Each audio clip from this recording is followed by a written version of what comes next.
नमस्कार, जोहार। आप देख रहे हैं एसएस 18 न्यूज़ और आज हम मौजूद हैं वार्ड नंबर 18 में शोभिक दादा के साथ। आइए जानते हैं कि इस बार वो अपने वार्ड में पहली बार चुनाव के लिए खड़े हो रहे हैं, उनकी क्या तैयारी है और क्या उनका नज़रिया है अपने वार्ड को लेके। आइए जानते हैं। दादा जोहार। जोहार। दादा छोटा-सा परिचय देके शुरुआत करेंगे दादा। मेरा नाम सोमवित माझी है और मैंने बीआईटी मेश्रा से इलेक्ट्रिकल इलेक्ट्रॉनिक्स इंजीनियरिंग किया है। फिर मैंने एडीएसपी किया है आईआईटी मद्रास से, प्रोजेक्ट किया है आईआईटी खड़गपुर से, इन्वेंशन किया है आईआईटी रुड़की से, फिर मैंने एमबीए किया सिम्बायोसिस पुणे से। और मैं सांसद प्रतिनिधि प्रेजेंटली हूँ और साथ में मैं PA to member of parliament Rajya Sabha भी रह चुका हूँ और साथ में डीआरयूसीसी इंडियन रेलवे का बोर्ड का मेंबर में भी हूँ और साथ में काफी सालों से मैं जेएमएम से बुद्धिजीवी मोर्चा का केंद्रीय महासचिव रह चुका हूँ। दादा आपका मैं बहुत-बहुत स्वागत करूँगी कि इस बार आप वार्ड नंबर 18 से अपना कार्य देंगे। दादा क्या तैयारी है दादा? अगर आपको चुनाव में अगर आपके लोग आपको मौका देते हैं, तो क्या रहेगा दादा तैयारी आपकी? देखिए, मैं तो लास्ट 3 साल से डेडिकेटेड वे से इस पार्षद चुनाव का तैयारी कर रहा हूँ। ऐसे अगर देखा जाए तो मैं लास्ट 15 साल से जेएमएम का सेवा कर रहा हूँ। 2014 में जब पहली बार मेरी मदर डॉक्टर महुआ माझी रांची से विधानसभा का चुनाव लड़ी थी, उसी समय से मैं उनका सारा जो प्लानिंग्स होता है मतलब जो अ, मेन रणनीति होता है वो मैं ही तैयार करता हूँ। तो मैंने 2014, 2019, 2025 का इलेक्शन का स्ट्रैटेजीज मैं ही बनाया हूँ और 3 बार मैं इलेक्शन एजेंट रह चुका हूँ। तो दादा वार्ड पार्षद की जो अभी दौर अभी शुरू होने वाला है, नॉमिनेशन आपने करा लिया है? जी, अभी नॉमिनेशन पेपर हमने ले लिया है और 2 तारीख मंडे को हम नॉमिनेशन फाइल करने वाले हैं। फाइल कर देंगे। दादा शुरू के 100 दिन की आपकी क्या तैयारी रहेगी दादा अगर बन जाते हैं तो? देखिए, मैं आपको ना एक इम्पोर्टेंट चीज़ बोलना चाहूँगा, मतलब मैंने कभी इलेक्शन लड़ने का सोचा नहीं था, लेकिन मैं किस तरीके से इसमें आया, वो ये था कि जैसे ही माँ मेंबर ऑफ पार्लियामेंट राज्यसभा बनी, तो माँ के साथ मुझे एक मौका मिला प्रेसिडेंट ऑफ इंडिया से मिलने का राष्ट्रपति भवन में। तो मैं गया उनके साथ, मैं राष्ट्रपति जी के साथ मैंने काफ़ी देर उनके साथ बैठा। वो मुझसे पूछे कि आपने पढ़ाई वगैरह कहाँ से किया है? तो मैंने अपना क्वालिफ़िकेशन उनको बताया और उसके बाद मैंने उनको ये भी बोला कि मॉम के साथ बैक में सारा काम मैं देखता हूँ। ये सुन कर के उन्होंने मेरे को गाइड किया, माननीय द्रौपदी मुर्मू जी ने मुझे गाइड किया कि आप चुनाव में आइए, आप पॉलिटिक्स में आइए। तो मैंने बोला मेरे को तो उतना एक्सपीरियंस नहीं है। बोला आप आइए और एकदम छोटे लेवल के चुनाव से शुरुआत करिए। तो उनके मार्गदर्शन और गाइडेंस से मैंने विचार किया कि मैं पार्षद का चुनाव लड़ूंगा। ये मेरे लिए सबसे इम्पोर्टेंट टर्निंग पॉइंट है। दादा जो पूर्व पार्षद हमारे जो इस वार्ड के रही हैं, क्या लगता है कि उनके तुलना में आपको यहाँ पे जनता अपना उतना प्यार सम्मान दी? देखिए, क्योंकि मैं पिछले वो 2 बार की पार्षद है, जी, 10 जी, साल जी। से अपना कार्यरत कर क्या चुकी है हैं। कि मैं यहीं पे पला-बड़ा हूँ। जी। ओके, और मैं अपने इस एरिया को बहुत अच्छे तरीके से जानता हूँ, क्योंकि माँ हमेशा चुनाव लड़ती हैं, तो मैं हमेशा फ़ोकस्ड होके रांची विधानसभा के सारे लोगों के साथ कनेक्टेड रहता हूँ। तो उस लेवल से मैं एक छोटे एरिया में एंटर करके वार्ड एरिया में एंटर कर रहा हूँ। मेरा जो एरिया है, ये है थरपकना, लोहरा-कोचा, लाइन तलाव वाला एरिया है। तो सांसद निधि से हम लोगों ने इस वार्ड के लिए बहुत सारे प्रोजेक्ट्स किए हैं। जैसे हम लोगों ने काफ़ी सारा रास्ता बनाया है, नाली बनाया है, 16 जगह पे बोरिंग करके 32 पानी का टंकी लगाया है, 3 मंदिर में हमने काम किया है, 3-4 स्कूल्स में हमने काम किया है। जैसे संतन्ना स्कूल हो गया, ये पॉलिटेक्निक के बगल वाला स्कूल हो गया और फिर मस्जिद के पीछे वाला स्कूल हो गया, वहाँ हम लोग बोरिंग करके पानी का टंकी लगाए हैं, पेवर ब्लॉक लगाए हैं। साथ में क्या होता है, काफ़ी काफ़ी सारे लोग बोलते हैं कि उनके पास सामुदायिक भवन नहीं है, तो प्लाजा चौक से आगे वीर बिरसा नगर के बगल में लोग 2 तल्ला सामुदायिक भवन बनाए हैं नगर निगम के थ्रू। इस तरीके से हम लोगों ने 38 प्रोजेक्ट्स सिर्फ वार्ड 18 के लिए कर दिया है जनता के लिए, बिना पार्षद बने हुए। तो इसका डायरेक्ट लाभ उनको हो रहा है। अभी हम लोग काफ़ी सारे बेंचेस लगा रहे हैं, वो जो यंगस्टर्स है, बुजुर्ग है, वो लोग मॉर्निंग वॉक में आते-जाते उस पे बैठ सकते हैं। काफ़ी सारा सोलर लैंप्स लगा रहे हैं। तो इस तरीके से इस वार्ड के लिए मोर देन 38 प्रोजेक्ट्स ऑलरेडी कर चुके हैं बिना पार्षद बन करके। जब मैं पार्षद बन जाऊँगा तो मैं और भी रिस्पॉन्सिबिलिटीज़ को कर पाऊँगा और मेरा खास फ़ोकस जो रहेगा कि जनता का बहुत ज़्यादा नीड नहीं होता। मैं ये सुनिश्चित करूँगा कि उनको टाइम पे साफ पानी मिले, घर-घर से कचरा टाइम पे उठे, जो इलेक्ट्रिक पोल्स से उसका देख-रेख अच्छे से हो, साथ में समय-समय पे मच्छर लोग का फॉगिंग होता रहे। ये 4 चीज़ों का खासकर मैं फ़ोकस करूँगा। साथ में थाना वाले को बोलूँगा कि कंटीन्यूअस आप सर्वेलेंस पे रखें ताकि चेन स्नैचिंग जैसी चीज़ें ना हो, और जगह-जगह पे स्पीड ब्रेकर्स भी लगा दूँगा ताकि एक्सीडेंट्स थोड़ा घट जाए। और ये काम मैं पहले ही कर चुका हूँ। अभी जैसे पीछे में बड़ी टोली है, वहाँ हम लोगों को बोला गया कि इलेक्ट्रिसिटी नहीं पहुँचा है 15 साल से। 48 घंटे में हम लोगों ने लाइट लगवा दिया। फिर देशोप्रिय क्लब के पास वो एक्सीडेंट्स बहुत हो रहा था, तो हमने 7 स्पीड ब्रेकर लगा दिया।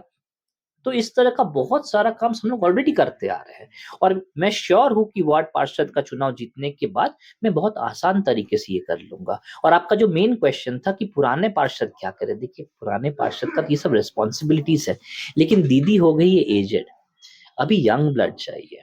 तो इसीलिए मैं जनता से ये गुजारिश करूँगा कि आप पढ़े-लिखे, विज़नरी लोग को सामने लाइए, ताकि मैं उनका थॉट प्रोसेस सोच करके समाज के लिए ज़्यादा काम कर सकूँ। इस लाइन में तो रवि मुंडा याद है। जी, देखिए, बहुत सारे कैंडिडेट्स सामने आ रहे हैं, सबका अपना-अपना विचारधारा है। मेरा बस एक ही विचारधारा है कि मैं हर धर्म को साथ लेके चलता हूँ। बेस्ट पार्ट मेरे में ये है, और क्योंकि माँ मेरी सांसद है, तो मैं जनता का आवाज़ को पहले भी राज्यसभा सदन तक पहुँचा चुका हूँ, माध्यम बन करके। तो अब मैं जैसे ही पार्षद बन जाऊँगा, यहाँ पे जो अर्बन डेवलपमेंट मिनिस्टर है सुदीप जी, उनके साथ हमारा बहुत ही घनिष्ठ रिलेशन है। तो मैं जनता का बात उन तक पहुँचा पाऊँगा, और वहाँ पे अगर वो सॉल्व नहीं होता, तो वहाँ से बात को मैं मुख्यमंत्री तक पहुँचा पाऊँगा। तो मैं एक ब्रिज का काम करूँगा, जो कोई भी कैंडिडेट इतने आसानी से नहीं कर पाएगा। तो मैं जनता का आवाज़ सीधे मंत्री या मुख्यमंत्री तक पहुँचाने का पावर रखता हूँ। उसी चीज़ के लिए मैं यही बोलूँगा कि दूसरे कैंडिडेट से मैं बहुत ज़्यादा बेटर हूँ। दादा, आपने 2 बात यहाँ पे चिन्हित कराया। पानी, पानी की समस्या हम आपसे पहले वार्ड में भी बस विज़िट करके ही आ रहे हैं। पानी टंकी तो चलिए उन्होंने लगा दिया, लेकिन निकासन का अभी भी कुछ तैयारी नहीं है। शायद बरसात के दिनों की हालत इतनी खराब होती है कि पैदल चलना मुश्किल होता है। तो दादा, सिर्फ़ पानी के बारे में आप क्या सोच रहे हैं? सिर्फ़ पानी मुहैया कराना है या उसका निकासन की भी कुछ देखिए, तैयारी? मैं आपको एक बहुत अच्छा चीज़ बताऊँगा। जब माननीय विधायक जी हमारे रांची के, जब वो यहाँ के मंत्री थे अर्बन डेवलपमेंट के, तो 300 या साढ़े 300 करोड़ रुपया आसपास का बजट का सीवरेज ड्रेनेज का काम हुआ था। पर रांची में आप देख सकते हैं ये सीवरेज ड्रेनेज का हालत क्या है। मतलब नाली इतना ऊँचा, रास्ता उससे भी ऊँचा, और घर उससे नीचे। तो ये एक्चुअली प्रैक्टिकल प्रॉब्लम है। इसमें क्या चाहिए, एक इंजीनियर का ज़रूरत है। I am an engineer. तो मैं जब इस काम पे फ़ोकस करूँगा, तो मैं ये सुनिश्चित करूँगा टोपोग्राफी देख कर के नाली का बहाव तैयार हो सके, और इंजीनियर जो विभागीय रहेंगे, मैं खुद खड़ा होकर के अपने वार्ड पे फ़ोकस करूँगा, ताकि ये इश्यूज़ जो पहले हो चुका है, वो मैं ठेकेदार को और इंजीनियर को करने नहीं दूँगा, क्योंकि मुझे आपके टेक्निकल वार्ड नॉलेज के है। 1-2 क्षेत्र ऐसे हैं जहाँ पे बरसात में बच्चे और बूढ़े भी बह गए हैं। दादा, क्या आप उस वार्ड को, उस जगह को आपने चिन्हित किया? आप जी, वहाँ पे विज़िट मैं किए मैं हैं? एक और चीज़ बताना चाहूँगा, एग्ज़ैक्ट जो आपने क्वेश्चन पूछा है, ये एक ड्रेन है, जो आपका शुरू होता है कचहरी आस-पास से, वो लाइन तालाब घुसता है आपका क्या हल्दर प्रेस गली होते हुए, फिर वो चड्डी होते हुए वो ड्रेन पार होता है लोहरा कोचा। लोहरा कोचा से निकल के लालपुर के पास माँ काली टावर, वहाँ से निकलते वो आता है डंगरा टोली, डंगरा टोली से कांटा टोली, कांटा टोली से स्वर्ण रेखा नदी। प्रॉब्लम क्या है, ये नाली का जो बॉटलनेक है वो काली मंदिर के पास में है। वो पतला है, वहाँ पे 3 फीट का नाली है, और जो आपका हल्दर प्रेस है वहाँ पे 2 फीट का नाली है। मैंने और मेरी माताजी ने लग करके पूरे इंजीनियर्स के टीम को सर्वे कराया लाइन टैंक के पास, और मेरी खुशनसीबी है कि माँ के द्वारा और हम लोग के प्रयास के द्वारा वो टेंडरिंग हो चुका है। टेंडरिंग हो चुका है, एक बार टेंडरिंग हुआ, सिंगल टेंडर हुआ, दोबारा टेंडर होगा, तो वहाँ पे काम चालू हो जाएगा। और मुंशिकार मोहल्ला के लोगों को लेकर के हम लोगों ने 3 डिपार्टमेंट को बुलाया था, आरसीडी, अ, प पेयजल एंड नगर निगम। उनको लेकर के वो वाला लालपुर के पास सर्वे हम लोग करा चुके हैं, इसका भी टेंडरिंग होगा, और वो प्रॉब्लम भी साफ हो जाएगा। तो हम लोग बरसात के पहले ही कोशिश करेंगे ये प्रॉब्लम रिज़ॉल्व हो जाए। 2026 में बरसात में राहत रहेगा, ये जी, जी, जी। साफ ज़रूर, कहना ज़रूर। है। कोशिश हमारा हमेशा रहेगा कि लोगों तक राहत पहुँचा सके। कोशिश तो पूरा करेंगे। तथा एक बिंदु आपने और चिन्हित किया था बंगाली समाज। यहाँ पे जो आपका मेजॉरिटी ज़्यादा मोमेडन्स का है, एमडी का है, क्या लगता है उनका सपोर्ट कैसा है? नहीं, ये गलत बात है कि यहाँ पे मोहम्मडन्स का संख्या ज़्यादा है। मैं आपको बताता हूँ 1350 मोहम्मडन्स यहाँ पे हैं और उनसे काफ़ी ज़्यादा नंबर्स में बंगालीज़ यहाँ पे है। मेरे हिसाब से 1400 से लेकर के 1700 बंगालीज़ यहाँ इस वार्ड में है। मैंने खुद काउंटिंग किया है। ओके, तो हम लोग तो हर लोगों से जुड़ाव रखते हैं, इसलिए जी, कोई दिक्कत नहीं है और ख़ासकर देशप्रिय क्लब के लिए हम लोगों ने ऊपर के 2 रूम्स और टॉयलेट्स हम लोग बना के उनको डोनेट कर रहे हैं। साथ में जो यूनियन क्लब है, वहाँ पे हम लोगों ने प्रॉमिस किया है कि हम लोग शाब वाहन डोनेट कर रहे हैं और साथ में एक हॉल बना कर के उसमें डोनेट कर रहे हैं। उसके पीछे कॉस्मस क्लब है, वहाँ का भी हम लोग छत ढलाई करने का प्रॉमिस कर चुके हैं।